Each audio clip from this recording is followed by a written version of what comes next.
My sister and I were both adopted from the same orphanage. When we got to choose our paths, she picked a prominent family in Edenorf City, wealthy, influential, and utterly untouchable. But the heir turned out to be twisted and cruel. He tormented her day in and day out. I chose the unassuming Moss family. They didn't have the fortune or the status of her new family, but they treated me with genuine warmth.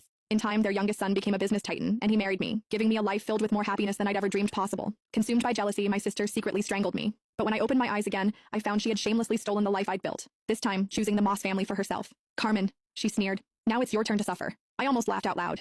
Did she think the Moss heir was some simple jackpot? I opened my eyes on the very day my sister Hazel and I were to be chosen for adoption. I'm very obedient and I can do all the housework. Please pick me, Hazel simpered, putting on a show of perfect innocence as she clutched the hand of Brad Moss, the Moss family's youngest son. So, she was a reborn too. Girl, said a refined woman, her voice cool with confusion. I thought you said you liked our family. She was Alexander Moreland's mother. The Morelands were the first family of Edenorf's elite, though the heir himself, Alexander, was nowhere to be seen. I changed my mind, Hazel retorted, shrinking behind Brad as if he were a human shield. Is that a crime? Mrs. Moreland's face tightened. Such a fickle child is unworthy of the Moreland name. Then her gaze softened as she turned to me. You seem like a good girl. Come with me. We have a son at home you'll like. I simply nodded and took her outstretched hand. A triumphant gleam flashed in Hazel's eyes as if she'd just won a great victory, but she had no idea. While everyone feared Alexander's eccentricities, I was far more terrified of Brad, a guy as cold and venomous as a snake. In my last life, I had spent years desperately trying to escape his grasp. This time she had unknowingly done me the biggest favor imaginable. As Mrs. Moreland stepped outside to get the car, Hazel sidled up to me, her eyes full of contempt. Enjoy your new life, Carmen, she whispered. This time, you're the one who will suffer. I didn't even bother to reply.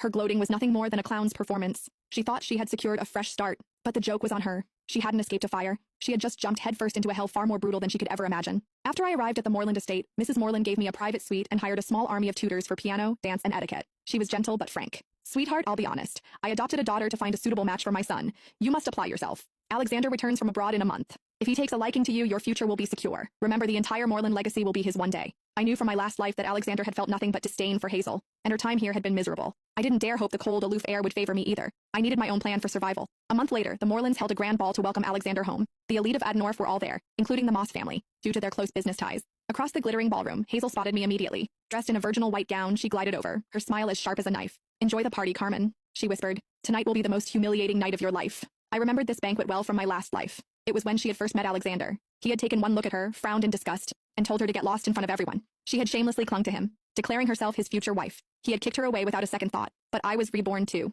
I knew how her story ended, and I had already charted a different course. Hazel was waiting for me to suffer the same humiliation she did. She was in for a surprise.